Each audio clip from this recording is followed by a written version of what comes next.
ਸੁਖਮਨੀ ਸਾਹਿਬ ਜੀ ਦੀ ਅਸ਼ਟਪਦੀ ਨੰਬਰ 10 ਉਸ ਦਾ ਬੰਦ ਨੰਬਰ 6 ਅੱਜ ਆਪਾਂ ਸਮਝਣ ਦੀ ਕੋਸ਼ਿਸ਼ ਕਰਨੀ ਹੈ। ਸੋ ਇਸ ਅਸ਼ਟਪਦੀ ਦਾ ਜਿਹੜਾ ਸ਼ਲੋਕ ਹੈ ਉਹ ਤੇ ਆਪਾਂ ਨੂੰ ਸਾਰਿਆਂ ਨੂੰ ਤਕਰੀਬਨ ਹੁਣ ਯਾਦ ਹੋ ਹੀ ਗਿਆ ਹੋਣਾ ਹੈ, ਜਿਸ ਵਿੱਚ ਗੁਰੂ ਜੀ ਨੇ ਸਾਨੂੰ ਇਹ ਸਮਝਾਇਆ ਹੈ ਕਿ ਵਾਹਿਗੁਰੂ ਜੀ ਨੇ ਜਿਹੜੀ ਇਹ ਰਚਨਾ ਰਚੀ ਹੈ ਉਸ ਰਚਨਾ ਵਿੱਚ ਬੇਅੰਤਤਾ ਹੈ।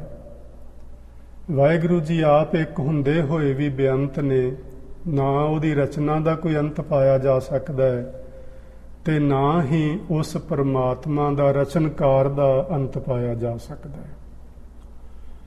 ਸੋ ਅੱਜ ਬੰਦ ਨੰਬਰ 6 ਵਿੱਚ ਗੁਰੂ ਜੀ ਨੇ ਸ਼ੁਰੂ ਇੱਥੋਂ ਕੀਤਾ ਹੈ, ਕਈ ਕੋਟ ਭਏ ਬੈਰਾਗੀ ਰਾਮ ਨਾਮ ਸੰਗ ਤਿਨ ਲਿਵ ਲਾਗੀ। ਸੋ ਕਰੋੜਾਂ ਹੀ ਲੋਕ ਇਹੋ ਜਿਹੇ ਨੇ ਇਸ ਬ੍ਰਹਿਮੰਡ ਦੇ ਅੰਦਰ ਜਿਹੜੇ ਵੈਰਾਗਵਾਨ ਹੋਏ ਨੇ। ਵੈਰਾਗਵਾਨ ਹੋਣ ਤੋਂ ਮਤਲਬ ਹੈ ਕਿ ਉਹ ਇਸ ਪਰਿਵਾਰ ਵਿੱਚ, ਸਮਾਜ ਵਿੱਚ, ਇਸ ਮੋਹ ਮਮਤਾ ਦੇ ਵਿੱਚ ਰਹਿੰਦੇ ਹੋਏ ਇਸ ਤੋਂ ਉਪਰਾਮ ਹੋਏ ਨੇ। ਜੇ ਆਪਾਂ ਇਹ ਗੱਲ ਸਮਝਣੀ ਹੋਵੇ ਤੇ ਇਸ ਅਸ਼ਟਪਦੀ ਦੇ ਪਹਿਲੇ ਬੰਦ ਵਿੱਚ ਗੁਰੂ ਜੀ ਨੇ ਆਪਾਂ ਨੂੰ ਇਹ ਗੱਲ ਸਮਝਾਈ ਸੀ, ਕਈ ਕੋਟ ਭਏ ਤੀਰਥ ਵਾਸੀ ਕਈ ਕੋਟ ਬਨ ਭਰਮਹਿ ਉਦਾਸੀ। ਕਰੋੜਾਂ ਹੀ ਲੋਕ ਨੇ ਜਿਹੜੇ ਜੰਗਲਾਂ ਆਦਿਕ ਵਿੱਚ ਭਟਕਦੇ ਰਹਿੰਦੇ ਨੇ। ਸੋ ਉਹਨਾਂ ਉਦਾਸੀਆਂ ਦੀ ਅੱਜ ਨਹੀਂ ਗੱਲ ਕਰ ਰਹੇ, ਅੱਜ ਉਹਨਾਂ ਉਦਾਸੀਆਂ ਦੀ ਗੱਲ ਕਰ ਰਹੇ ਨੇ ਜਿਹੜੇ ਮਾਇਆ ਵਿੱਚ ਰਹਿੰਦੇ ਹੋਏ ਉਦਾਸ ਨੇ, ਜਿਹੜੇ ਪਰਿਵਾਰ ਨੂੰ ਛੱਡ ਕੇ ਦੌੜਨ ਦੀ ਕੋਸ਼ਿਸ਼ ਨਹੀਂ ਕਰ ਰਹੇ, ਸਗੋਂ ਪਰਿਵਾਰ ਵਿੱਚ ਰਹਿੰਦੇ ਹੋਏ ਪਰਿਵਾਰ ਦੀ ਸੇਵਾ ਸੰਭਾਲ ਕਰਦੇ ਹੋਏ ਉਸ ਤੋਂ ਉਪਰਾਮ ਹੋਏ ਨੇ। ਉਹਨਾਂ ਦੀ ਗੱਲ ਅੱਜ ਕਰਦੇ ਨੇ ਗੁਰੂ ਜੀ। ਸੋ ਆਖਦੇ ਨੇ ਕਈ ਕੋਟ ਭਏ ਬੈਰਾਗੀ, ਇਹੋ ਜਿਹੇ ਕਰੋੜਾਂ ਹੀ ਲੋਕ ਨੇ ਜਿਹੜੇ ਵੈਰਾਗਵਾਨ ਹੋਏ ਨੇ, ਮਾਇਆ ਵਿੱਚ ਰਹਿੰਦੇ ਹੋਏ ਮਾਇਆ ਤੋਂ ਉਪਰਾਮ ਹੋਏ ਨੇ। ਇਹੋ ਜਿਹੇ ਮਨੁੱਖਾਂ ਦੀ ਰਾਮ ਨਾਮ ਸੰਗ ਤਿਨ ਲਿਵ ਲਾਗੀ। ਪਰਮਾਤਮਾ ਦੇ ਨਾਮ ਨਾਲ ਉਹਨਾਂ ਮਹਾਂਪੁਰਸ਼ਾਂ ਦੀ ਹਰ ਵਕਤ ਲਿਵ ਲੱਗੀ ਰਹਿੰਦੀ ਹੈ। ਲਿਵ ਆਪਾਂ ਸਮਝਿਆ ਸੀ ਕਿ ਸੁਰਤ ਦਾ ਜੁੜਿਆ ਰਹਿਣਾ। ਸਾਡਾ ਮਨ, ਸਾਡੀ ਸੁਰਤ, ਸਾਡੇ ਵਿਚਾਰ ਹਮੇਸ਼ਾ ਉਹਨਾਂ ਦੇ ਵਿੱਚ ਵਾਹਿਗੁਰੂ ਜੀ ਦੇ ਪ੍ਰਤੀ ਕੋਈ ਨਾ ਕੋਈ ਵਿਚਾਰ ਚੱਲਦੀ ਰਹੇ, ਵਾਹਿਗੁਰੂ ਜੀ ਦੇ ਸ਼ੁਕਰਾਨੇ ਦੀ ਭਾਵਨਾ ਚੱਲਦੀ ਰਹੇ, ਵਾਹਿਗੁਰੂ ਜੀ ਦੀ ਯਾਦ ਕਿਸੇ ਵੀ ਰੂਪ ਵਿੱਚ ਬਣੇ, ਚਾਹੇ ਅਸੀਂ ਕੋਈ ਬਾਣੀ ਦਾ ਸ਼ਬਦ ਗੁਣਗੁਣਾਉਂਦੇ ਰਹੀਏ, ਚਾਹੇ ਅਸੀਂ, ਮੈਂ ਇੱਕ ਮਹਾਂਪੁਰਸ਼ ਨੂੰ ਤੋਂ ਸੁਣਿਆ ਸੀ, ਉਹ ਕਹਿ ਰਹੇ ਸੀ ਕਿ ਮੈਂ ਤੇ ਰੱਬ ਜੀ ਨਾਲ ਗੱਲਾਂ ਕਰਦਾ ਰਹਿਣਾ, ਆਪਣੇ ਆਪ ਹੀ ਪਰਮਾਤਮਾ ਦੇ ਨਾਲ ਮੈਂ ਇਕੱਲਾ ਹੀ ਬੋਲਦਾ ਰਹਿਣਾ। ਜਿਵੇਂ ਉਦਾਹਰਨ ਦੇ ਤੌਰ ਤੇ ਉਹ ਕਹਿ ਰਹੇ ਸੀ ਕਿ ਮੈਂ ਉਸ ਨੂੰ ਕਹਿੰਦਾ ਰਹਿਣਾ, ਹੇ ਵਾਹਿਗੁਰੂ ਤੂੰ ਕਿੰਨਾ ਚੰਗਾ ਕੀਤਾ, ਮੈਨੂੰ ਮਨੁੱਖਾ ਜਨਮ ਦੇ ਦਿੱਤਾ ਹੈ, ਤੂੰ ਮੇਰੇ ਨਾਲ ਕਿੰਨਾ ਵੱਡਾ ਉਪਕਾਰ ਕੀਤਾ ਹੈ ਕਿ ਮੈਨੂੰ ਇਹੋ ਜਿਹੀ ਚੰਗੀ ਭਲੀ ਸੰਗਤ ਦੇ ਦਿੱਤੀ ਹੈ, ਤੂੰ ਮੇਰੇ ਉੱਤੇ ਕਿੰਨਾ ਗੁਣ ਕੀਤਾ ਹੈ ਕਿ ਮੈਂ ਤੇਰੇ ਚਰਨੀ ਲੱਗਾ ਹਾਂ, ਤੇਰੇ ਨਾਮ ਦਾ ਸਿਮਰਨ ਕਰਦਾ ਹਾਂ। ਸੋ ਉਹ ਕਹਿੰਦਾ ਮੈਂ ਇਹੋ ਜਿਹੇ ਬਚਨ ਵਾਹਿਗੁਰੂ ਜੀ ਦੇ ਨਾਲ ਬੈਠਾ ਬੈਠਾ ਕਰਦਾ ਰਹਿਣਾ। ਸੋ ਇਹ ਵੀ ਇੱਕ ਤਰ੍ਹਾਂ ਨਾਲ ਸਿਮਰਨ ਹੈ, ਵਾਹਿਗੁਰੂ ਜੀ ਦੀ ਭਗਤੀ ਹੈ, ਉਹਦੀ ਉਸਤਤ ਤੇ ਸਿਫਤ ਸਲਾਹ ਹੈ ਨਾ। ਸੋ ਇਸ ਨੂੰ ਆਖਦੇ ਨੇ ਲਿਵ ਦਾ ਲੱਗਣਾ। ਅਸਲ 'ਚ ਲਿਵ ਸਾਡੀ ਨਾ ਉਦੋਂ ਟੁੱਟ ਜਾਂਦੀ ਹੈ ਜਦੋਂ ਅਸੀਂ ਸੰਸਾਰ ਵਿੱਚ ਆਉਂਦੇ ਹਾਂ। ਗੁਰੂ ਅਮਰਦਾਸ ਮਹਾਰਾਜ ਜੀ ਨੇ ਆਪਾਂ ਨੂੰ ਇਹ ਗੱਲ ਸਮਝਾਈ ਸੀ ਕਿ ਲਿਵ ਛੁੜਕੀ ਲੱਗੀ ਤ੍ਰਿਸ਼ਨਾ ਮਾਇਆ ਅਮਰ ਵਰਤਾਇਆ। ਜਦੋਂ ਅਸੀਂ ਸੰਸਾਰ ਵਿੱਚ ਆਉਂਦੇ ਹਾਂ, ਇਸ ਸੰਸਾਰ ਦੇ ਅੰਦਰ ਇਹ ਮੋਹ ਮਮਤਾ ਦਾ ਬੜਾ ਹੀ ਪ੍ਰਭਾਵ ਹੈ। ਮਾਤਾ ਪਿਤਾ ਦਾ ਪਿਆਰ, ਵੱਡੇ ਭੈਣਾਂ ਭਰਾਵਾਂ ਦਾ ਪਿਆਰ, ਫਿਰ ਹੋਰ ਵੱਡੇ ਹੁੰਦੇ ਆ ਤੇ ਦੁਨਿਆਵੀ ਚੀਜ਼ਾਂ ਨਾਲ ਪਿਆਰ ਬਣਦਾ, ਯਾਰ ਦੋਸਤ ਬਣਦੇ ਨੇ। ਸੋ ਇਸ ਤਰ੍ਹਾਂ ਸਾਡੀ ਜਿਹੜੀ ਲਿਵ ਹੈ ਨਾ ਪਰਮਾਤਮਾ ਨਾਲੋਂ ਟੁੱਟ ਕੇ ਤੇ ਫਿਰ ਸਾਡੀ ਇਸ ਮੋਹ ਮਮਤਾ ਯਾਨੀ ਮਾਇਆ ਇਸ ਸੰਸਾਰ ਨਾਲ ਜੁੜ ਜਾਂਦੀ ਹੈ।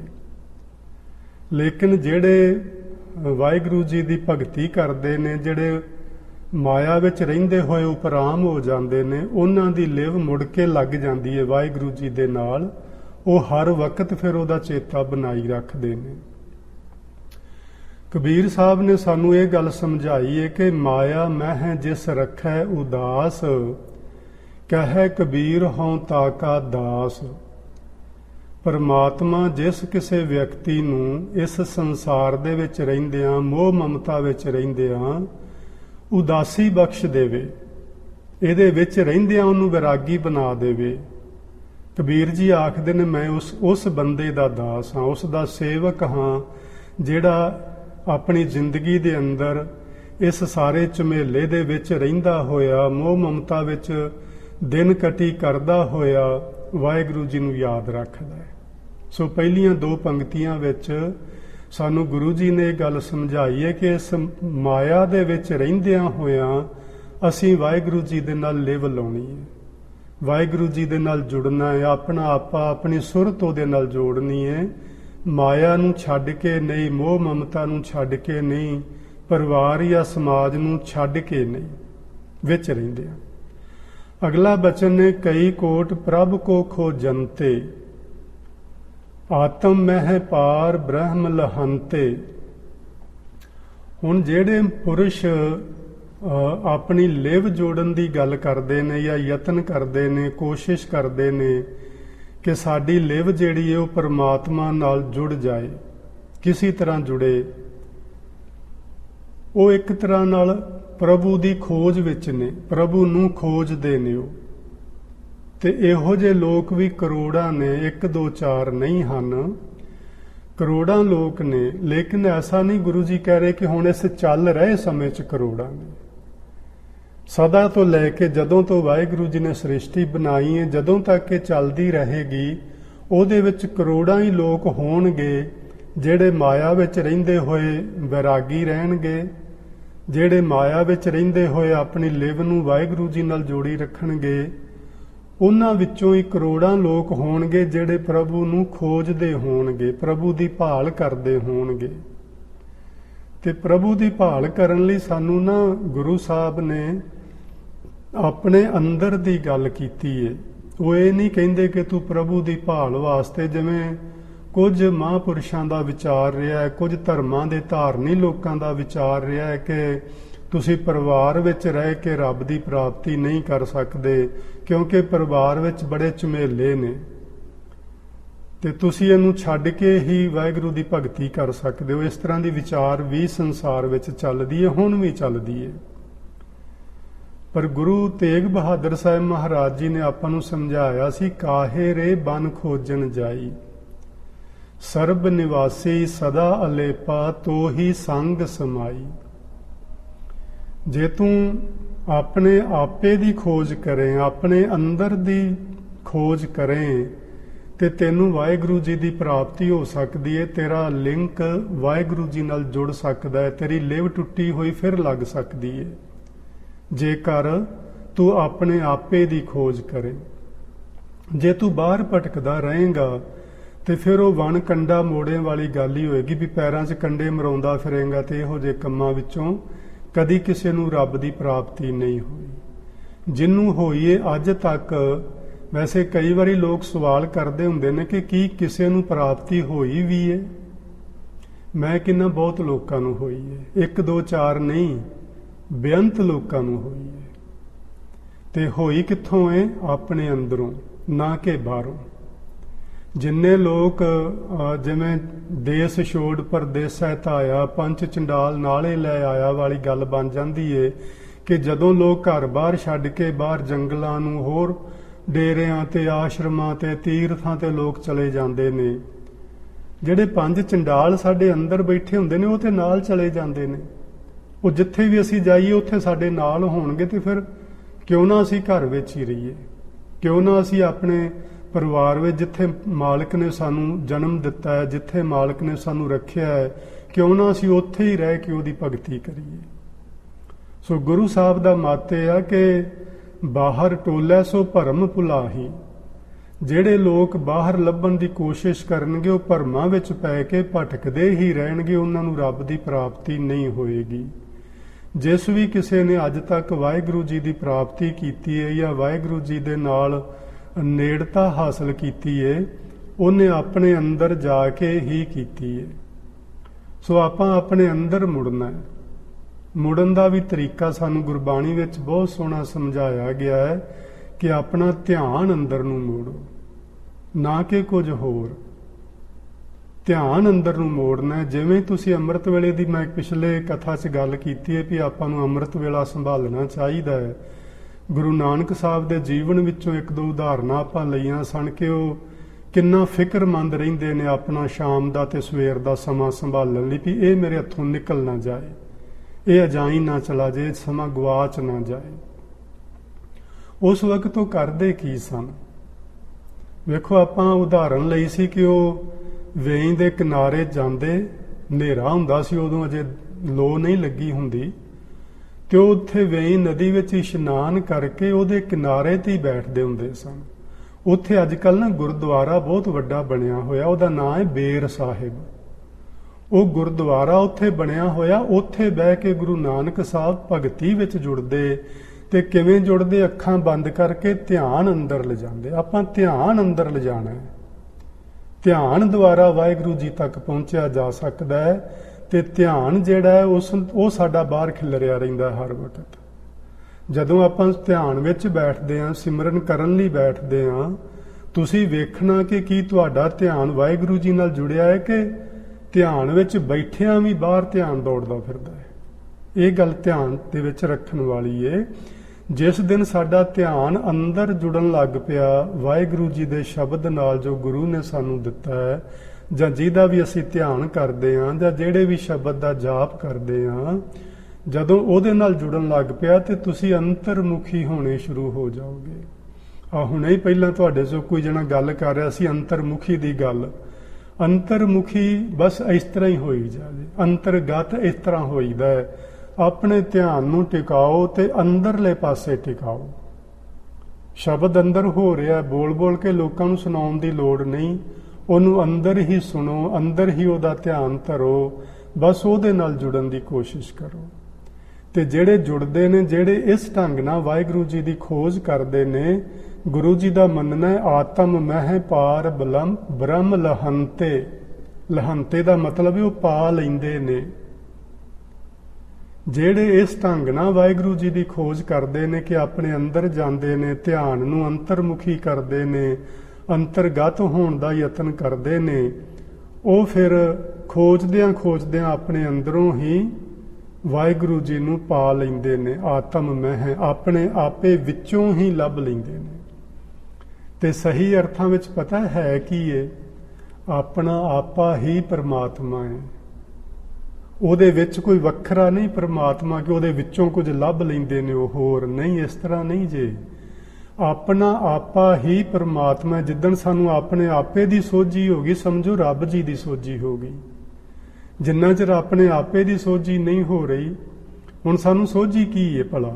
ਤੁਹਾਨੂੰ ਸਾਰਿਆਂ ਨੂੰ ਪਤਾ ਹੈ, ਸਾਨੂੰ ਕਾਮ ਦੀ ਸੋਝੀ ਹੈ, ਸਾਨੂੰ ਕ੍ਰੋਧ ਦੀ ਸੋਝੀ ਹੈ, ਲੋਭ ਕਿੰਨਾ ਕੁ ਕਰਨਾ ਹੈ, ਕਿਵੇਂ ਕਰਨਾ ਹੈ, ਸਾਨੂੰ ਇਹਦੀ ਸੋਝੀ ਹੈ, ਮੋਹ ਬੱਚਿਆਂ ਨਾਲ ਕਿੰਨਾ, ਸਾਨੂੰ ਇਹਦੀ ਸੋਝੀ ਹੈ। ਇਹ ਸੋਝੀਆਂ ਨੇ ਸਾਨੂੰ। ਹੁਣ ਆਪਣੇ ਆਪੇ ਦੀ ਕੋਈ ਸੋਝੀ ਨਹੀਂ ਹੈ ਸਾਨੂੰ। ਸੋ ਮੈਨੂੰ ਖਿਮਾ ਕਰਨਾ, ਮੈਂ ਇਸ ਤਰ੍ਹਾਂ ਕਹਿ ਰਿਹਾ ਹਾਂ, ਸ਼ਾਇਦ ਤੁਹਾਨੂੰ ਸਾਰਿਆਂ ਨੂੰ ਸੋਝੀ ਹੋਵੇ ਹੀ, ਪਰ ਮੈਨੂੰ ਲੱਗ ਰਿਹਾ ਕਿ ਮੈਨੂੰ ਤੇ ਨਹੀਂ ਹੈ। ਮੈਨੂੰ ਤੇ ਆ ਬਾਹਰਲੀਆਂ ਚੀਜ਼ਾਂ ਦਾ ਗਿਆਨ ਹੈ, ਜਿਹੜੀਆਂ ਚੀਜ਼ਾਂ ਜਿੰਨੀਆਂ ਕੁ ਵਰਤੋਂ ਵਿਹਾਰ ਵਿੱਚ ਆਉਂਦੀਆਂ ਨੇ ਉਨੀਆਂ ਕੁ ਦੀ ਸਮਝ ਆਈ ਹੈ, ਬਸ ਇਹਨਾਂ ਦਾ ਹੀ ਪਤਾ ਹੈ। ਆਪਣੇ ਆਪੇ ਦਾ ਬਿਲਕੁਲ ਹੀ ਨਹੀਂ ਪਤਾ, ਜਰਾ ਜਿੰਨਾ ਵੀ ਨਹੀਂ ਪਤਾ। ਸੋ ਜੇ ਤੁਸੀਂ ਇਸ ਤਰ੍ਹਾਂ ਸਮਝਦੇ ਹੋਵੋ ਕਿ ਅਸੀਂ ਘਰ-ਬਾਰ ਸੋਹਣਾ ਬਣਾਇਆ, ਬੱਚੇ ਪੜ੍ਹਾ ਲਿਖਾ ਦਿੱਤੇ ਨੇ, ਉਹ ਬੜੀਆਂ ਉੱਚੀਆਂ ਪਦਵੀਆਂ ਤੇ ਪਹੁੰਚ ਗਏ ਨੇ, ਸਾਨੂੰ ਆਪਣੇ ਆਪੇ ਦੀ ਸੋਝੀ ਹੈ ਤੇ ਅਸੀਂ ਗਲਤ ਹੋਵਾਂਗੇ। ਇਹ ਕੋਈ ਆਪਣੇ ਆਪੇ ਦੀ ਸੋਝੀ ਨਹੀਂ, ਇਹ ਸੰਸਾਰ ਦੀ ਸੋਝੀ ਹੈ। ਲੇਕਿਨ ਗੁਰੂ ਜੀ ਸਾਨੂੰ ਇਹ ਕਹਿ ਰਹੇ ਨੇ, ਇਹਦੇ ਵਿੱਚ ਰਹਿੰਦਿਆਂ ਹੋਇਆਂ ਆਪਣੇ ਆਪੇ ਦੀ ਸੋਝੀ ਪਾਉਣੀ ਹੈ। ਇਹਨੂੰ ਛੱਡਣਾ ਨਹੀਂ, ਇਹਦੇ ਵਿੱਚ ਰਹਿੰਦਿਆਂ ਹੋਇਆਂ ਆਪਣੇ ਆਪੇ ਨੂੰ ਜਾਣਨਾ ਹੈ। ਜਿਹੜੇ ਜਾਣਨ ਦੀ ਕੋਸ਼ਿਸ਼ ਕਰਦੇ ਨੇ, ਆਤਮ ਮਹਿ ਪਾਰ ਬ੍ਰਹਮ ਲਹੰਤੇ, ਉਹ ਲੱਭ ਲੈਂਦੇ ਨੇ, ਪਾ ਲੈਂਦੇ ਨੇ ਆਪਣੇ ਆਪੇ ਵਿੱਚੋਂ ਹੀ ਪਰਮਾਤਮਾ ਨੂੰ। ਅੱਗੇ ਆਖਦੇ ਨੇ, ਕਈ ਕੋਟ ਦਰਸ਼ਨ ਪ੍ਰਭ ਪਿਆਸ। ਪਿਆਸ ਦਾ ਮਤਲਬ ਹੈ ਤਾਂਘ। ਇੱਕ ਪਿਆਸ ਹੁੰਦੀ ਜਿਵੇਂ ਸਾਨੂੰ ਪਾਣੀ ਦੀ ਪਿਆਸ ਲੱਗਦੀ ਹੈ, ਇਹ ਪਿਆਸ ਉਸ ਤਰ੍ਹਾਂ ਦੀ ਨਹੀਂ, ਇਹ ਹੈ ਤਾਂਘ। ਜਿਵੇਂ ਅਸੀਂ ਪੁਰਾਣੇ ਸਮੇਂ 'ਚ ਜਦੋਂ ਕੋਈ ਭੈਣ ਭਰਾ, ਕੋਈ ਪਤੀ ਪਤਨੀ ਵਿੱਚੋਂ ਕੋਈ ਜਣਾ ਬਾਹਰ ਦੂਰ ਚਲਾ ਜਾਏ, ਤੇ ਪੁਰਾਣੇ ਸਮੇਂ 'ਚ ਤੁਹਾਨੂੰ ਬਜ਼ੁਰਗਾਂ ਨੂੰ ਪਤਾ ਹੋਣਾ, ਔਂਸੀਆਂ ਪਾਇਆ ਕਰਦੇ ਸਨ। ਜੇ ਤੁਹਾਨੂੰ ਪਤਾ ਹੋਵੇ ਤੇ ਉਹ ਭੈਣ ਜੀ ਨੂੰ ਪਤਾ ਹੈ, ਸ਼ਰਨਜੀਤ ਭੈਣ ਜੀ, ਉਹ ਸਿਰ ਹਿਲਾ ਰਹੇ ਨੇ, ਤੇ ਉਹ ਔਂਸੀਆਂ ਪਾਇਆ ਕਰਦੇ ਸਨ। ਬਸ ਇਹੋ ਜੀ ਗੱਲ ਏ ਦਰਸ਼ਨ ਪ੍ਰਭ ਪਿਆਸ ਵਾਲੀ। ਗੁਰੂ ਨਾਨਕ ਸਾਹਿਬ ਆਖਦੇ ਨੇ, ਮੈਂ ਤੇ ਉੱਠ ਉੱਠ ਕੇ ਬਾਹਰ ਦੌੜ ਦੌੜ ਕੇ ਵੇਖਦੀ ਹਾਂ ਕਦੋਂ ਮਾਲਕ ਮੇਰਾ ਆਏਗਾ।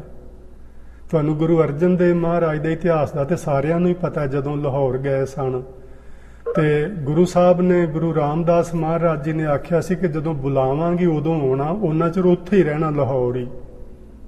ਕਈ ਦਿਨ ਬੀਤ ਗਏ, ਉਹ ਸੁਣਿਆ ਨਹੀਂ ਆਇਆ। ਤੇ ਗੁਰੂ ਜੀ ਕਹਿੰਦੇ ਨੇ ਕਿ ਗੁਰੂ ਅਰਜਨ ਦੇਵ ਉਦੋਂ ਅਜੇ ਗੁਰੂ ਨਹੀਂ ਬਣੇ, ਉਹ ਕਹਿੰਦੇ ਨੇ ਮੈਂ ਕੋਠੇ ਤੇ ਚੜ ਜਾਂਦਾ ਸਾਂ ਤੇ ਮੈਂ ਅੰਮ੍ਰਿਤਸਰ ਵੱਲ ਨੂੰ ਵੇਖਦਾ ਰਹਿੰਦਾ ਹੁੰਦਾ ਸਾਂ ਵੀ ਕੋਈ ਸੁਨੇਹਾ ਲੈ ਕੇ ਆਉਂਦਾ ਹੈ ਕਿ ਨਹੀਂ। ਅਜੇ ਕੋਈ ਨਾ ਦਿਸਣਾ, ਫਿਰ ਮੈਂ ਭੱਜ ਕੇ ਥੱਲੇ ਉੱਤਰ ਆਉਣਾ, ਫਿਰ ਮੈਂ ਉਸ ਰਾਹ ਤੇ ਦੌੜ ਕੇ ਚਲੇ ਜਾਣਾ ਵੀ ਕੋਈ ਆਉਂਦਾ ਹੈ ਅੰਮ੍ਰਿਤਸਰੋਂ ਕਿ ਨਹੀਂ। ਇਸ ਨੂੰ ਕਹਿੰਦੇ ਨੇ ਦਰਸ਼ਨ ਪ੍ਰਭ ਪਿਆਸ। ਮੈਂ ਨੀਰ ਵਹਿ ਵਹਿ ਚੱਲੈ ਜੀਉ, ਹਨਾ, ਦਰਸ਼ ਤੇਰੇ ਕੀ ਪਿਆਸ ਮਨ ਲਾਗੀ।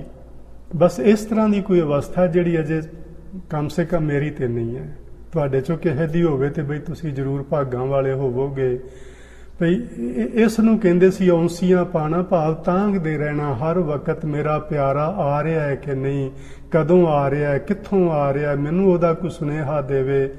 ਪੁਰਾਣੇ ਸਮੇਂ 'ਚ ਨਾ ਲੋਕੀ ਬਨੇਰੇ ਤੋਂ ਕਾਂ ਉਡਾਇਆ ਕਰਦੇ ਸਨ। ਕਾਂ ਬੈਠਾ ਬਨੇਰੇ ਤੇ, ਕਾਂ ਬੋਲਦਾ, ਕਾਂ ਕਾਂ ਕਰਦਾ, ਤੇ ਬੀਬੀਆਂ ਉਹਨੂੰ ਉਡਾਇਆ ਕਰਦੀਆਂ ਵੀ ਉੱਡ ਜਾ। ਉਹ ਸਮਝਦੀਆਂ ਕਿ ਇਹ ਨਿਸ਼ਾਨੀ ਹੈ ਮੇਰੇ ਪਿਆਰੇ ਦੇ ਆਉਣ ਦੀ। ਕਬੀਰ ਜੀ ਨੇ ਇਹਦਾ ਬੜਾ ਸੋਹਣਾ ਖੁਲਾਸਾ ਕੀਤਾ ਹੈ, ਉੱਡੋ ਨਾ ਕਾਗਾ ਕਾਰੇ, ਬੇਗ ਮਿਲੀਜੈ ਆਪਣੇ ਰਾਮ ਪਿਆਰੇ। ਇਹ ਕਾਲਿਆ ਕਾਵਾਂ ਉੱਡ ਜਾ ਬਨੇਰੇ ਤੋਂ, ਮੈਂ ਆਪਣੇ ਮਾਲਕ ਨੂੰ ਮਿਲ ਪਾਵਾਂ। ਇਸ ਨੂੰ ਆਖਦੇ ਨੇ ਦਰਸ਼ਨ ਪ੍ਰਭ ਪਿਆਸ। ਇਹੋ ਜਿਹੇ ਲੋਕ ਵੀ 1 2 4 ਨਹੀਂ ਹਨ, ਕਈ ਕੋਟ ਦਰਸ਼ਨ ਪ੍ਰਭ ਪਿਆਸ, ਜਿਨ੍ਹਾਂ ਨੂੰ ਵਾਹਿਗੁਰੂ ਜੀ ਦੇ ਆਪਣੇ ਪਿਆਰੇ ਦੇ ਦਰਸ਼ਨਾਂ ਦੀ ਤਾਂਘ ਬਣੀ ਹੋਈ ਹੈ। ਉਹ ਰਸਤਾ ਬਾਹਰ ਭੱਜ ਭੱਜ ਵੇਖਦੇ ਨੇ, ਉਹ ਬੰਦਿਆਂ ਵੱਲ ਵੇਖਦੇ ਨੇ ਕਿ ਕੋਈ ਆਉਂਦਾ ਹੈ ਮੇਰਾ ਸੁਨੇਹਾ ਲੈ ਕੇ ਕਿ ਨਹੀਂ। ਉਹ ਕੋਠੇ ਤੇ ਚੜ ਚੜ ਵੇਖਦੇ ਨੇ, ਉਹ ਕਾਂ ਉਡਾਉਂਦੇ ਨੇ। ਦਰਸ਼ਨ ਪ੍ਰਭ ਪਿਆਸ। ਤੇ ਜਿਨ੍ਹਾਂ ਨੂੰ ਇਹੋ ਜਿਹੀ ਪਿਆਸ ਜਾਗ ਪੈਂਦੀ ਹੈ, ਤਿੰਨ ਕੋ ਮਿਲਿਓ ਪ੍ਰਭ ਅਬਿਨਾਸ਼। ਬਸ ਜਿੰਨਾ ਚਿਰ ਇਹੋ ਜਿਹੀ ਪਿਆਸ ਨਹੀਂ ਨਾ ਜਾਗਦੀ, ਇਹੋ ਜਿਹੀ ਤਾਂਘ ਨਹੀਂ ਅੰਦਰੋਂ ਜਾਗਦੀ, ਉਹਨਾਂ ਚਿਰ ਮਿਲਾਪ ਵਾਲੀ ਗੱਲ ਝੂਠੀ ਹੈ। ਤੇ ਇਹ ਪਿਆਸ ਜਾਗਣੀ ਹੈ ਸਤ ਸੰਗਤ ਦੁਆਰਾ, ਇਹ ਪਿਆਸ ਜਾਗਣੀ ਹੈ ਗੁਰਬਾਣੀ ਦੇ ਪਾਠ ਦੁਆਰਾ, ਇਹ ਪਿਆਸ ਜਾਗਣੀ ਹੈ ਗੁਰੂ ਦੀ ਬਾਣੀ ਦਾ ਕੀਰਤਨ ਸੁਣਨ ਦੁਆਰਾ, ਮਹਾਂਪੁਰਸ਼ਾਂ ਕੋਲ ਬੈਠਣ ਦੁਆਰਾ। ਸੋ ਇਸ ਤਰ੍ਹਾਂ ਇਹ ਪਿਆਸ ਸਾਡੇ ਅੰਦਰ ਜਾਗ ਪੈਗੀ। ਜਿਵੇਂ ਪਿਆਸ ਜਾਗੇਗੀ ਤੇ ਫਿਰ ਜਿਨ੍ਹਾਂ ਦੇ ਅੰਦਰ ਜਾਗੇਗੀ, ਤਿੰਨ ਕੋ ਮਿਲਿਓ ਪ੍ਰਭ ਅਬਿਨਾਸ਼। ਅਬਿਨਾਸ਼ ਦਾ ਮਤਲਬ ਹੈ ਅਬਿਨਾਸ਼ੀ, ਵਾਹਿਗੁਰੂ ਜੀ ਦਾ ਨਾਸ਼ ਨਹੀਂ ਕਦੇ ਹੁੰਦਾ। ਉਹਨਾਂ ਲੋਕਾਂ ਨੂੰ ਫਿਰ ਪ੍ਰਮਾਤਮਾ ਜੀ ਦਾ ਮਿਲਾਪ ਹੋ ਜਾਂਦਾ ਹੈ। ਹੁਣ ਕਈ ਲੋਕ ਨਾ ਅੱਜ ਕੱਲ੍ਹ ਕਹਿਣ ਲੱਗ ਪਏ ਨੇ ਕਿ ਇਸ ਤਰ੍ਹਾਂ ਦਾ ਕੋਈ ਮਿਲਾਪ ਨਹੀਂ, ਇਸ ਤਰ੍ਹਾਂ ਦੀ ਕੋਈ ਪ੍ਰਮਾਤਮਾ ਦੀ ਅਵਸਥਾ ਨਹੀਂ ਕਿ ਸਾਨੂੰ ਉਹ ਆ ਕੇ ਮਿਲ ਪੈਂਦਾ ਹੈ, ਸਾਨੂੰ ਉਹਦੇ ਦਰਸ਼ਨ ਹੁੰਦੇ ਨੇ। ਭਾਈ ਐਸਾ ਨਹੀਂ। ਗੁਰੂ ਅਰਜਨ ਦੇਵ ਮਹਾਰਾਜ ਕੋਈ ਬਨਾਵਟੀ ਗੱਲਾਂ ਨਹੀਂ ਲਿਖ ਰਹੇ, ਉਹ ਸਾਡਾ ਕੋਈ ਮਨੋਰੰਜਨ ਨਹੀਂ ਕਰਵਾਉਣਾ ਚਾਹ ਰਹੇ ਸੁਖਮਨੀ ਸਾਹਿਬ ਦੇ ਨਾਲ ਨਾ, ਉਹ ਸਾਨੂੰ ਸਿੱਧਾ ਰਸਤਾ ਵਿਖਾ ਰਹੇ ਨੇ ਕਿ ਭਾਈ ਜੇ ਤੁਹਾਡੇ ਅੰਦਰ ਪਿਆਸ ਜਾਗ ਪਈ ਤੇ ਤੁਹਾਨੂੰ ਰੱਬ ਜੀ ਮਿਲ ਪੈਣਗੇ, ਜਿਹੜਾ ਅਬਿਨਾਸ਼ੀ ਵਾਹਿਗੁਰੂ ਮਿਲ ਪਏਗਾ। ਜੇ ਵੇਖੋ ਨਾ ਸਾਡੇ ਅੰਦਰ ਮਾਇਆ ਦੀ ਪਿਆਸ ਜਾਗਦੀ ਹੈ ਤੇ ਸਾਨੂੰ ਮਾਇਆ ਰੱਬ ਜੀ ਦੁਆ ਦਿੰਦੇ ਨੇ। ਤੁਹਾਡੀ ਕੋਈ ਵੀ ਖਾਹਿਸ਼ ਹੋਵੇ ਉਹ ਕਦੀ ਨਾ ਕਦੀ ਵਾਹਿਗੁਰੂ ਜੀ ਵੱਲੋਂ ਪੂਰੀ ਹੋ ਜਾਂਦੀ ਹੈ। ਜੇ ਸਾਨੂੰ ਰੱਬ ਦੇ ਮਿਲਣ ਦੀ ਖਾਹਿਸ਼ ਪੈਦਾ ਹੋ ਗਈ ਤੇ ਰੱਬ ਜੀ ਉਹ ਵੀ ਪੂਰੀ ਕਰਨਗੇ। ਸੋ ਗੁਰੂ ਸਾਹਿਬ ਨੇ ਲਿਖਿਆ, ਦਰਸ਼ ਤੇਰੇ ਕੀ ਪਿਆਸ ਮਨ ਲਾਗੀ, ਸਹਿਜ ਆਨੰਦ ਬਸੈ ਬੈਰਾਗੀ। ਜਿਹੜਾ ਬੰਦਾ ਇਸ ਤਰ੍ਹਾਂ ਵਿਰਾਗਵਾਨ ਹੋ ਜਾਂਦਾ ਹੈ, ਇਸ ਸੰਸਾਰ ਵਿੱਚ ਰਹਿੰਦਾ, ਮਾਇਆ ਵਿੱਚ ਰਹਿੰਦਾ ਹੋਇਆ, ਉਹ ਫਿਰ ਸਹਿਜ ਆਨੰਦ ਵਿੱਚ ਵਸਣਾ ਸ਼ੁਰੂ ਕਰ ਦਿੰਦਾ ਹੈ। ਉਹਨੂੰ ਫਿਰ ਦੁਨਿਆਵੀ ਚੀਜ਼ਾਂ ਬਾਕੀ ਸਾਰੀਆਂ ਵਿਸਰ ਜਾਂਦੀਆਂ ਨੇ। ਉਹ ਇਹਦੇ ਵਿੱਚ ਰਹਿੰਦਾ ਹੋਇਆ, ਇਹਨੂੰ ਸਭ ਕੁਝ ਕਰਦਾ ਕਰਾਉਂਦਾ ਹੋਇਆ ਇਹਦੇ ਤੋਂ ਉੱਚਾ ਉੱਠ ਜਾਂਦਾ ਹੈ, ਸੁਰਤ ਕਰਕੇ, ਮਨ ਕਰਕੇ। ਜਿਵੇਂ ਉੱਤੇ ਆਖਿਆ ਸੀ ਕਿ ਉਹਨਾਂ ਦੀ ਜਿਹੜੀ ਲਗਨ ਲੱਗ ਜਾਂਦੀ ਹੈ, ਲਿਵ ਲੱਗ ਜਾਂਦੀ ਹੈ, ਲਿਵ ਕਰਕੇ ਬੰਦਾ ਉੱਚਾ ਉੱਠ ਜਾਂਦਾ ਹੈ। ਅੱਗੇ ਆਖਦੇ ਨੇ ਕਈ ਕੋਟ ਮੰਗ ਹੈ ਸਤ ਸੰਗ। ਕਰੋੜਾਂ ਜੀਵ ਨੇ ਜਿਹੜੇ ਸਤ ਸੰਗਤ ਮੰਗਦੇ ਨੇ ਵਾਹਿਗੁਰੂ ਜੀ ਪਾਸੋਂ ਕਿ ਹੇ ਵਾਹਿਗੁਰੂ ਕਿਰਪਾ ਕਰ ਮੈਨੂੰ ਸਤ ਸੰਗਤ ਬਖਸ਼। ਤੇ ਜੇ ਆਪਾਂ ਥੋੜਾ ਜਿਹਾ ਆਪਣੇ ਵੱਲ ਝਾਤੀ ਮਾਰ ਕੇ ਵੇਖੀਏ ਤੇ ਮੈਂ ਕਈ ਵਾਰੀ ਸੋਚਦਾ ਹੁੰਨਾ ਕਿ ਵਾਹਿਗੁਰੂ ਜੀ ਨੇ ਕਿੰਨੀ ਰਹਿਮਤ ਕੀਤੀ ਆਪਣੇ ਸਾਰਿਆਂ ਤੇ, ਇਕੱਲੇ ਆਪਣੇ ਤੇ ਨਹੀਂ। ਜਿੰਨੇ ਵੀ ਲੋਕ ਸੰਸਾਰ ਵਿੱਚ ਸਤ ਸੰਗਤ ਵਿੱਚ ਜੁੜ ਕੇ ਬੈਠਦੇ ਨੇ, ਚਾਹੇ ਉਹ ਕਿਤੇ ਵੀ ਬੈਠਦੇ ਨੇ, ਜਿੰਨੇ ਵੀ ਲੋਕ ਸਤ ਸੰਗਤ ਵਿੱਚ ਜੁੜ ਕੇ ਬੈਠਦੇ ਨੇ, ਉਹਨਾਂ ਉੱਤੇ ਪ੍ਰਮਾਤਮਾ ਜੀ ਨੇ ਕਿੰਨੀ ਵੱਡੀ ਦਿਆਲਤਾ ਕੀਤੀ ਹੋਈ ਹੈ। ਸਾਨੂੰ ਇਹਦਾ ਅੰਦਾਜ਼ਾ ਨਹੀਂ ਹੈ। ਅਸੀਂ ਇਹਨੂੰ ਨਾ ਕਈ ਵਾਰੀ ਬੜਾ ਹਲਕਾ ਜਿਹਾ ਲੈ ਲੈਂਦੇ, ਚਲੋ ਗੁਰਦੁਆਰੇ ਮੱਥਾ ਟੇਕਣ ਜਾਣਾ ਹੈ। ਜਿਵੇਂ ਅੱਜ ਕੱਲ੍ਹ ਸਾਡਾ ਹੁਣ ਗੁਰਦੁਆਰਾ ਹੀ ਬਣਿਆ, ਇਹ ਵੀ ਗੁਰਦੁਆਰਾ ਹੀ ਜਿੱਥੇ ਆਪਾਂ ਹੁਣ ਬੈਠੇ ਹਾਂ, ਵਾਹਿਗੁਰੂ ਦੀ ਯਾਦ ਵਿੱਚ ਬੈਠੇ ਹਾਂ, ਗੁਰੂ ਦੀ ਬਾਣੀ ਪੜ੍ਹ ਤੇ ਸੁਣ ਰਹੇ, ਵੀ ਗੁਰਦੁਆਰਾ ਹੀ ਹੈ। ਸੋ ਕਿੰਨੇ ਭਾਗਾਂ ਵਾਲੇ ਆ ਆਪਾਂ, ਕਦੀ ਇਸ ਤਰ੍ਹਾਂ ਸੋਚਦੇ ਨਹੀਂ ਹਾਂ। ਜਿਹੜੇ ਸਤਸੰਗ ਤੋਂ ਟੁੱਟ ਜਾਂਦੇ ਨੇ ਉਹ ਕਿਵੇਂ ਤੜਪਦੇ ਨੇ ਸਤ ਸੰਗਤ ਦੀਆਂ ਘੜੀਆਂ ਨੂੰ, ਕਿਵੇਂ ਵਿਲਕਦੇ ਨੇ ਉਹਦੇ ਵਾਸਤੇ। ਸੋ ਸਾਨੂੰ ਵਾਹਿਗੁਰੂ ਜੀ ਨੇ ਬਖਸ਼ਿਸ਼ ਕੀਤੀ ਹੈ ਕਿ ਇਹੋ ਜਿਹਾ ਸਮਾਂ ਜਦੋਂ ਕਿ ਬੰਦੇ ਨੂੰ ਬੰਦਾ ਮਿਲ ਨਹੀਂ ਸਕਦਾ ਤੇ ਫਿਰ ਵੀ ਸਤ ਸੰਗਤ ਬਖਸ਼ੀ ਹੋਈ ਹੈ। ਅਸੀਂ ਕਿੰਨਾ ਕੁ ਉਹਦਾ ਸ਼ੁਕਰਾਨਾ ਕਰੀਏ, ਜਿੰਨਾ ਕਰੀਏ ਓਨਾ ਹੀ ਥੋੜਾ ਹੈ। ਕਿ ਤੇਰਾ ਲੱਖਾਂ ਵਾਰੀ ਸ਼ੁਕਰ ਹੈ ਵਾਹਿਗੁਰੂ, ਤੂੰ ਸਾਨੂੰ ਇਹੋ ਜਿਹੇ ਮੌਕੇ 'ਚ ਵੀ ਸੰਗਤ ਨਾਲੋਂ ਨਹੀਂ ਟੁੱਟਣ ਦਿੱਤਾ, ਸਾਨੂੰ ਸੰਗਤ ਦਿੱਤੀ ਹੈ, ਸਾਨੂੰ ਸੰਗਤ ਬਖਸ਼ੀ ਹੈ ਤੂੰ। ਕਰੋੜਾਂ ਲੋਕ ਨੇ ਜਿਹੜੇ ਸਤਸੰਗ ਮੰਗਦੇ ਨੇ ਵਾਹਿਗੁਰੂ ਜੀ ਕੋਲੋਂ, ਸਾਨੂੰ ਵਾਹਿਗੁਰੂ ਜੀ ਨੇ ਦਿੱਤਾ ਹੋਇਆ ਹੈ। ਸੋ ਉਹਦਾ ਸ਼ੁਕਰ ਕਰਿਆ ਕਰੀਏ। ਪਾਰ ਬ੍ਰਹਮ ਤਿੰਨ ਲਾਗਾ ਰੰਗ, ਜਿਨ੍ਹਾਂ ਨੂੰ ਸਤ ਸੰਗਤ ਮਿਲ ਜਾਂਦੀ ਹੈ ਨਾ ਗੁਰਮੁਖੋ, ਉਹਨਾਂ ਦਾ ਫਿਰ ਵਾਹਿਗੁਰੂ ਜੀ ਦੇ ਨਾਲ ਪਿਆਰ ਪੈ ਜਾਂਦਾ ਹੈ। ਪਾਰ ਬ੍ਰਹਮ ਤਿੰਨ ਲਾਗਾ ਰੰਗ ਦਾ ਮਤਲਬ ਹੈ ਵਾਹਿਗੁਰੂ ਜੀ ਦੇ ਨਾਲ ਉਹਨਾਂ ਦਾ ਫਿਰ ਪਿਆਰ ਬਣ ਜਾਂਦਾ ਹੈ। ਸੋ ਹੁਣ ਅਸੀਂ ਸਾਰੇ ਸਤ ਸੰਗਤ ਵਿੱਚ ਤੇ ਜੁੜਦੇ ਹਾਂ, ਲੇਕਿਨ ਵੇਖਣ ਵਾਲੀ ਗੱਲ ਇਹ ਆ ਕਿ ਮੈਂ ਆਪਣੇ ਆਪੇ ਵੱਲ ਵੇਖਾਂ, ਤੁਸੀਂ ਆਪਣੇ ਆਪੇ ਵੱਲ ਵੇਖੋ। ਸਾਨੂੰ ਇੱਕ ਦੂਜੇ ਵੱਲ ਵੇਖਣ ਦੀ ਲੋੜ ਨਹੀਂ, ਆਪਣੇ ਆਪੇ ਵੱਲ, ਹਰ ਬੰਦਾ ਆਪਣੇ ਆਪੇ ਵੱਲ ਵੇਖੇ ਕਿ ਸਾਡੇ ਅੰਦਰ ਵਾਹਿਗੁਰੂ ਜੀ ਦੇ ਪ੍ਰਤੀ ਕਿੰਨਾ ਕੁ ਪਿਆਰ ਪੈਦਾ ਹੋਇਆ ਹੈ, ਕਿੰਨੀ ਕੁ ਸਾਡੀ ਲਗਨ ਲੱਗੀ। ਵੈਸੇ ਮੈਂ ਸਮਝਦਾ ਕਿ ਤੁਹਾਡੇ ਮਨ 'ਚ ਪਿਆਰ ਹੈ, ਤੁਸੀਂ ਤਾਂ ਹੀ ਦੌੜ ਕੇ ਆ ਕੇ ਠੀਕ ਟਾਈਮ ਤੇ 2-4 ਮਿੰਟ ਸਗੋਂ ਪਹਿਲਾਂ ਹੀ ਆ ਕੇ ਬੈਠ ਜਾਂਦੇ ਜੇ। ਮਨ 'ਚ ਪਿਆਰ ਹੈ, ਪਰ ਇਸ ਪਿਆਰ ਨੂੰ ਆਪਾਂ ਹੋਰ ਵਧਾਉਣਾ ਹੈ, ਇਹਨੂੰ ਘਟਣ ਨਹੀਂ ਦੇਣਾ। ਇਹ ਵੱਧਦਾ ਹੀ ਜਾਏ, ਜਿੰਨਾ ਵਧੇਗਾ ਤੁਸੀਂ ਪਾਓਗੇ ਉਨਾ ਹੀ ਤੁਹਾਨੂੰ ਅੰਦਰੋਂ ਰਸ ਮਿਲੇਗਾ, ਅੰਦਰੋਂ ਸੁੱਖ ਮਿਲੇਗਾ, ਅੰਦਰੋਂ ਸ਼ਾਂਤੀ ਮਿਲੇਗੀ, ਮਨ ਦਾ ਟਿਕਾਅ ਬਣੇਗਾ। ਸੋ ਜਿਨ੍ਹਾਂ ਨੂੰ ਵਾਹਿਗੁਰੂ ਜੀ ਦੀ ਕਿਰਪਾ ਨਾਲ ਸਤ ਸੰਗਤ ਨਸੀਬ ਹੋ ਜਾਏ ਭਾਈ, ਉਹ ਉਹਨਾਂ ਲੋਕਾਂ ਦਾ ਪਰਮਾਤਮਾ ਦੇ ਨਾਲ ਪਿਆਰ ਬਣ ਜਾਂਦਾ ਹੈ। ਫਿਰ ਅੱਗੇ ਆਖਦੇ ਨੇ, ਗੁਰੂ ਸਾਹਿਬ ਨੇ ਨਾ ਪੰਜਵੇਂ ਪਾਤਸ਼ਾਹ ਨੇ ਬਾਣੀ 'ਚ ਇਹ ਬਚਨ ਲਿਖਿਆ ਹੋਇਆ ਹੈ। ਮੈਂ ਕਈ ਵਾਰੀ ਪੜ੍ਹਦਾ ਹੁੰਦਾ ਸਾਂ ਜਦੋਂ ਆਪਾਂ ਸ੍ਰੀ ਮੁੱਖ ਵਾਕ ਲੈਂਦੇ ਹੁੰਦੇ ਸਾਂ ਗੁਰਦੁਆਰੇ ਦੇ ਅੰਦਰ, ਤੇ ਸਾਧ ਸੰਗਤ ਕੋ ਵਾਰਿਆ ਜੀਓ ਕੀਆ ਕੁਰਬਾਨ, ਜਿਸ ਤੇ ਸੋਝੀ ਮਨ ਪਈ ਮਿਲਿਆ ਪੁਰਖ ਸੁਜਾਨ। ਦੇਖੋ ਕਿੰਨਾ ਸੁੰਦਰ ਬਚਨ ਹੈ, ਉਹਦੇ ਨਾਲ ਕਿੰਨਾ ਘਟਦਾ ਹੈ। ਤਿੰਨ ਕੋ ਮਿਲਿਓ ਪ੍ਰਭ ਅਬਿਨਾਸ਼, ਪਾਰ ਬ੍ਰਹਮ ਤਿੰਨ ਲਾਗਾ ਰੰਗ। ਜਿਹੜੇ ਭਾਈ ਸਤ ਸੰਗਤ ਵਿੱਚ ਆਉਂਦੇ ਨੇ ਉਹਨਾਂ ਦਾ ਪਿਆਰ ਵਾਹਿਗੁਰੂ ਜੀ ਨਾਲ ਬਣ ਜਾਂਦਾ ਹੈ। ਸੋ ਸਾਧ ਸੰਗਤ ਕੋ ਵਾਰਿਆ, ਮੈਂ ਇਸ ਸੰਗਤ ਤੋਂ ਕੁਰਬਾਨ ਕਿਉਂ ਨਾ ਜਾਵਾਂ। ਜੇ ਸਾਧ ਸੰਗਤ ਵਿੱਚ ਆ ਕੇ ਮੈਨੂੰ ਰੱਬ ਜੀ ਚੇਤੇ ਆਉਂਦੇ ਨੇ, ਮੇਰੀ ਟੁੱਟੀ ਹੋਈ ਸੁਰਤ ਮਾਲਕ ਨਾਲ ਜੁੜਦੀ ਹੈ, ਮੈਨੂੰ ਵਾਹਿਗੁਰੂ ਜੀ ਦੇ ਨਾਮ ਸਿਮਰਨ ਦੀ ਪ੍ਰੇਰਣਾ ਮਿਲਦੀ ਹੈ, ਮੈਨੂੰ ਢੰਗ ਤੇ ਤਰੀਕੇ ਦਾ ਪਤਾ ਲੱਗਦਾ ਹੈ ਕਿ ਵਾਹਿਗੁਰੂ ਜੀ ਨਾਲ ਕਿਵੇਂ ਜੁੜਨਾ ਹੈ। ਮੈਨੂੰ ਸਮਝ ਆਉਂਦੀ ਹੈ ਸਤ ਸੰਗਤ ਵਿੱਚ ਆ ਕੇ ਕਿ ਮੈਂ ਆਪਣੀ ਟੁੱਟੀ ਹੋਈ ਸੁਰਤ ਨੂੰ ਕਿਵੇਂ ਮਾਲਕ ਨਾਲ ਜੋੜਾਂ, ਮੈਂ ਆਪਣੇ ਅੰਦਰੋਂ ਕਿਵੇਂ ਵਾਹਿਗੁਰੂ ਜੀ ਨੂੰ ਲੱਭ ਲਵਾਂ, ਕਿਵੇਂ ਪ੍ਰਾਪਤ ਕਰ ਲਵਾਂ। ਇਹ ਸਾਰੀ ਸੋਝੀ ਸਾਨੂੰ ਸਤ ਸੰਗਤ ਵਿੱਚੋਂ ਹੀ ਮਿਲਦੀ ਹੈ। ਸੋ ਇਸ ਲਈ ਸਾਧ ਸੰਗਤ ਕੋ ਵਾਰਿਆ ਜੀਓ ਕੀਆ ਕੁਰਬਾਨ, ਮੈਂ ਆਪਣਾ ਆਪਾ ਕੁਰਬਾਨ ਕਰਦਾ ਹਾਂ ਇਸ ਸਾਧ ਸੰਗਤ ਤੋਂ, ਜਿਸ ਤੇ ਸੋਝੀ ਮਨ ਪਈ। ਜਿਸ ਸਾਧ ਸੰਗਤ ਵਿੱਚ ਆਇਆ ਮੇਰੇ ਮਨ ਵਿੱਚ ਗਿਆਨ ਪੈਦਾ ਹੋਇਆ, ਉਸ ਗਿਆਨ ਦੇ ਜ਼ਰੀਏ ਮਿਲਿਆ ਪੁਰਖ ਸੁਜਾਨ, ਮੈਨੂੰ ਮਾਲਕ ਮੇਰਾ ਪਰਮਾਤਮਾ ਮਿਲ ਪਿਆ। ਗੁਰੂ ਅਰਜਨ ਦੇਵ ਮਹਾਰਾਜ ਜੀ ਇਸ ਤਰ੍ਹਾਂ ਆਖਦੇ ਨੇ, ਤੇ ਆਪਾਂ ਨੂੰ ਵੀ ਕਦੇ ਜ਼ਰੂਰ ਮਿਲ ਪਏਗਾ ਜੇ ਆਪਾਂ ਲੱਗੇ ਰਹੇ। ਤੇ ਮੈਂ ਤੁਹਾਨੂੰ ਸਾਰਿਆਂ ਨੂੰ ਬੇਨਤੀ ਕਰਦਾ, ਲੱਗੇ ਰਹਿਣਾ। ਇਹ ਸੰਗਤ ਰਵੇ ਸਾਡੇ ਕੋਲ, ਨਾ ਰਵੇ ਕਿਤੇ ਹੋਰ ਪ੍ਰਾਪਤ ਕਰ ਲੈਣਾ, ਪਰ ਸੰਗਤ ਨਾ ਛੱਡਣਾ।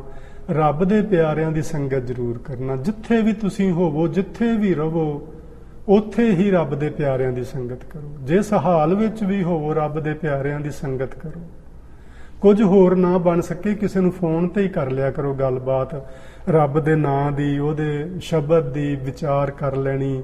ਕਿਸੇ ਨੂੰ ਵੀ ਕਾਲ ਕਰ ਲਓ, ਕੋਈ ਇੰਡੀਆ 'ਚ ਕਰ ਲਓ। ਅੱਜ ਕੱਲ੍ਹ ਤੇ ਫੋਨ ਵੀ ਦੇਖੋ ਫ੍ਰੀ ਨੇ। ਆ ਸਾਰੇ ਜਿੰਨੀਆਂ ਆਪਾਂ ਮੀਟਿੰਗਸ ਅੱਜ ਕੱਲ੍ਹ ਕਰ ਰਹੇ ਹਾਂ, ਸਾਰਾ ਕੁਝ ਹੀ ਫ੍ਰੀ ਹੈ। ਕਿੰਨਾ ਸ਼ੁਕਰ ਹੈ ਪ੍ਰਮਾਤਮਾ ਦਾ ਕਿ ਅਸੀਂ ਕਿੰਨੇ ਸੋਹਣੇ ਸਮੇਂ ਵਿੱਚ ਜੀ ਰਹੇ ਹਾਂ। ਕਈ ਵਾਰੀ ਲੋਕ ਕਹਿੰਦੇ ਨੇ ਕਲਯੁੱਗ, ਮੈਂ ਕਹਿੰਦਾ ਕਾਹਦਾ ਕਲਯੁੱਗ ਹੈ ਬਈ? ਇਹ ਤੇ ਇੰਨਾ ਚੰਗਾ ਯੁੱਗ ਹੈ ਤੇ ਸੁਨਹਿਰੀ ਯੁੱਗ ਹੈ। ਜੋ ਤੁਸੀਂ ਚਾਹੋ ਤੁਹਾਨੂੰ ਉਹ ਹੀ ਮਿਲਦਾ, ਘਰੇ ਬੈਠਿਆਂ ਮਿਲਦਾ। ਜੋ ਕਰਨਾ ਚਾਹੋ ਤੁਹਾਡੇ ਲਈ ਵਾਹਿਗੁਰੂ ਜੀ ਨੇ ਉਪਲਬਧ ਕਰਾਇਆ ਹੋਇਆ, ਕਰ ਲਓ। ਇਸੇ ਲਈ ਮੇਰਾ ਉਹ ਕੁਐਸਚਨ ਸੀ ਕਿ ਅਸੀਂ ਕਰਨਾ ਕੀ ਚਾਹੁੰਦੇ ਹਾਂ, ਅਸੀਂ ਅਚੀਵਮੈਂਟ, ਸਾਡੀ ਸੁਰਤ ਕੀ ਕਹਿ ਰਹੀ ਕਿ ਮੈਂ ਆਹ ਚੀਜ਼ ਪ੍ਰਾਪਤ ਕਰਨੀ ਹੈ, ਉਹ ਕੀ ਹੈ ਸਾਡੇ ਅੰਦਰ। ਸੋ ਉਹਦੇ ਤੇ ਆਪਾਂ ਬਾਅਦ 'ਚ ਗੱਲ ਕਰਦੇ ਹਾਂ।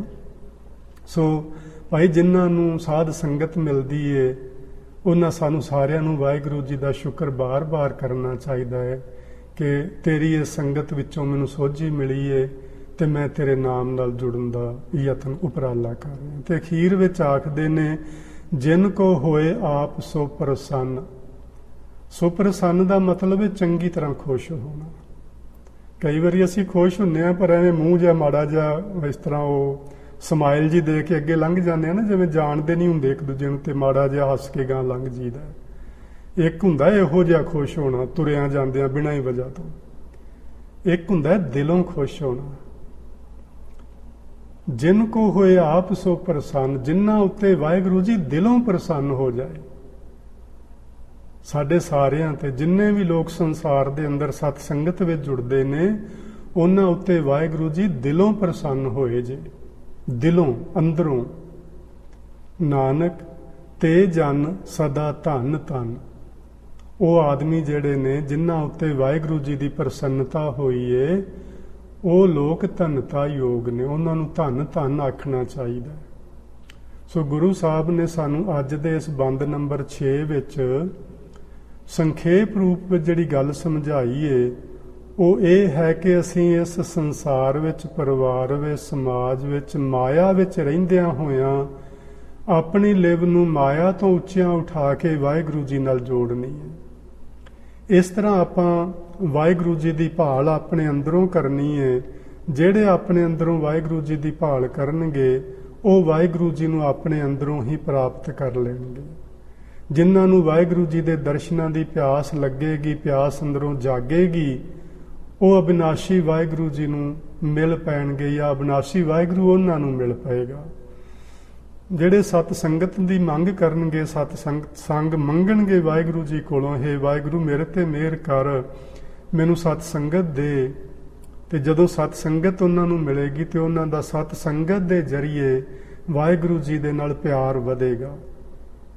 ਜਿਨ੍ਹਾਂ ਉੱਤੇ ਮਾਲਕ ਆਪ ਪ੍ਰਸੰਨ ਹੁੰਦਾ ਹੈ ਭਾਈ, ਉਹ ਲੋਕ ਸਦਾ ਹੀ ਧਨਤਾ ਯੋਗ ਨੇ, ਪੂਜਨ ਯੋਗ ਨੇ, ਸਤਿਕਾਰ ਕਰਨ ਯੋਗ ਨੇ, ਜਿਨ੍ਹਾਂ ਵਿੱਚੋਂ ਤੁਸੀਂ ਵੀ ਸਾਰੇ ਹੋ।